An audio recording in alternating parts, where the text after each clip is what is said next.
Morning studio में आपका खैर मुकदम है। आइए देखते हैं चंद तफसीलात।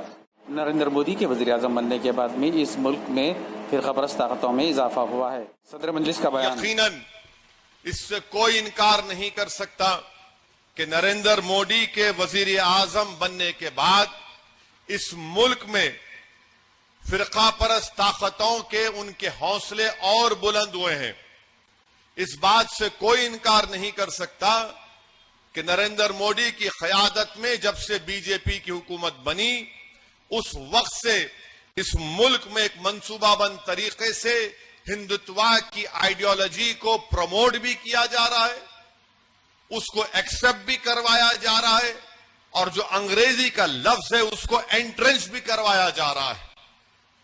इस बात से कोई इनकार नहीं कर सकता कि जब से बीजेपी की नरेंद्र मोदी की क़यादत में हुकूमत बनी, इस हुकूमत ने पूरी कोशिश कर रही है कि भारत के मुस्लिम माइनॉरिटीज को उनसे सौतेला सलूक किया जाए और इनकी पूरी कोशिश यही है कि भारत में जितने कमजोरियां और गलतियां होती हैं वो गलतियां और कमजोरियां नरेंद्र मोदी के सरकार की गलत पॉलिसियों की बुनियाद पर होती है, तो वो उसका इल्जाम मुसलमानों पर लगाकर अपनी कमजोरियों को, अपनी बदनामियों को छुपाने की कोशिश करते हैं।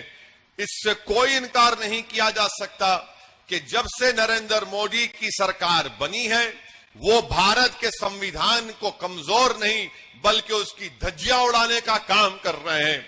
इससे कोई इनकार नहीं किया जा सकता कि जब से नरेंद्र मोदी भारत के वजीर-ए-आज़म बने हैं, हमारे कॉन्स्टिट्यूशन में, हमारे आइन में जो theory of separation of powers है उसको नरेंद्र मोदी बहैसियत एग्जीक्यूटिव उसको धज्जियां उड़ा रहे हैं, उसको कमजोर कर रहे हैं। इससे कोई इनकार नहीं किया जा सकता कि जब से नरेंद्र मोदी भारत के वजीर-ए-आज़म बने हैं ये हुकूमत सिर्फ एक मजहब को प्रमोट कर रही है, जबकि हुकूमत का काम यह होता है कि वो किसी भी मजहब को प्रमोट ना करे। हुकूमत का कोई मजहब नहीं होता, मगर यह हुकूमत एक मजहब को प्रमोट कर रही है और इसके प्रमोशन में सबसे ज्यादा काम अगर कोई सेल्समैन का कर रहा है तो उसका नाम भारत के वजीर-ए-आज़म नरेंद्र मोदी का सफ़े अव्वल में शामिल होगा।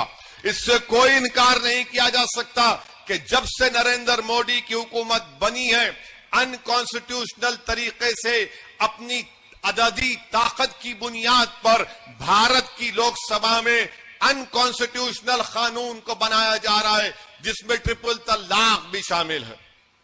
ट्रिपल तलाक का कानून अनकॉन्स्टिट्यूशनल है।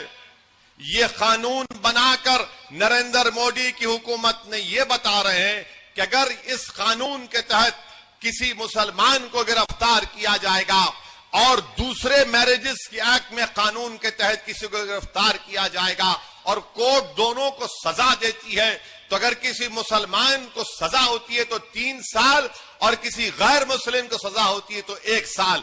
ये अनकॉन्स्टिट्यूशनल है। दूसरा उसमें गलती यह की कि ये कहते हैं कि अगर कोई बेवकूफ किस्म का मुसलमान अपनी बीवी को ट्रिपल तलाक देता है तो शादी खत्म भी नहीं होती मगर उसको गिरफ्तार भी करना है। जुर्म होगा तो गिरफ्तार करना ना, मगर हमारे वजीर-ए-आज़म माशाअल्लाह इतना जबरदस्त उनका आईक्यू और दिमाग है कि वो कहते हैं कि शादी तुम ट्रिपल तलाक भी बोलो तो शादी नहीं टूटेगी मगर तुमको जेल भी जाएंगे। ये नरेंद्र मोदी की हुकूमत का गलत फैसला था जिसका मैंने 1 मरतबा नहीं 3 मरतबा पार्लियामेंट में मैंने इसकी मुखालिफत की और बीजेपी से उस वक्त भी कहा और आज भी कह रहा हूं, इस मुल्क में अगर औरतों के हिफाजत के लिए कोई कानून बनना है, खवातीन के लिए, वुमेन के लिए, तो डिजर्शन के खिलाफ कानून बनना चाहिए।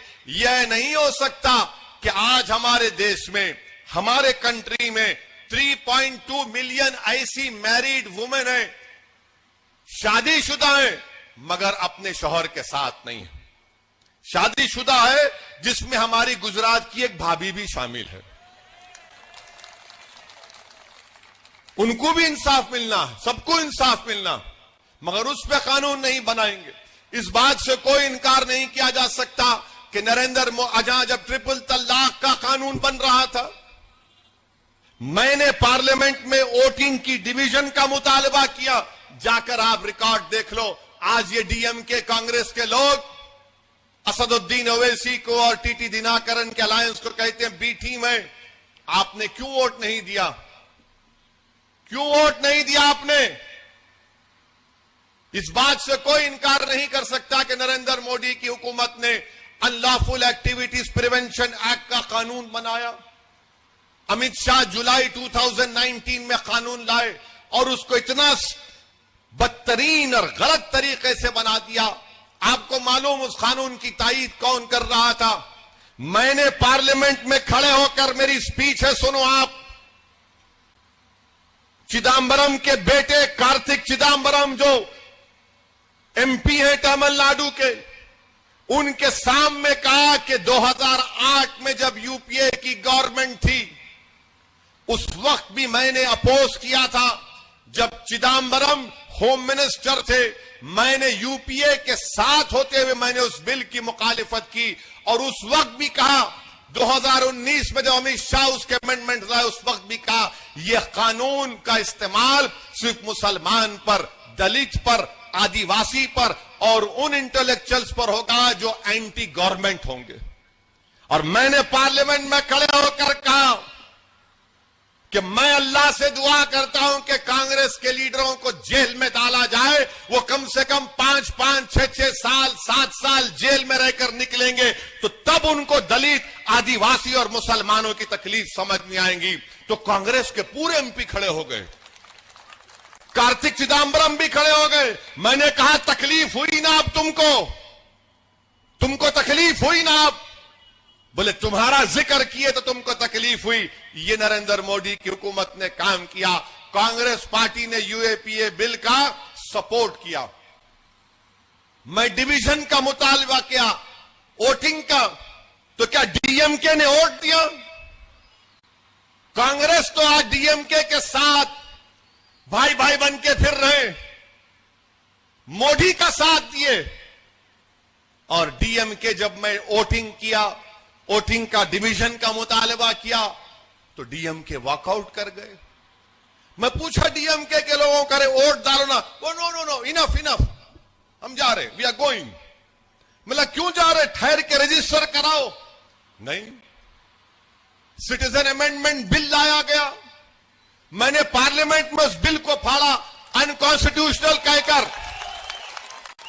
300 बीजेपी के एमपी, डीएम तमिलनाडु के 38 एमपीज थे।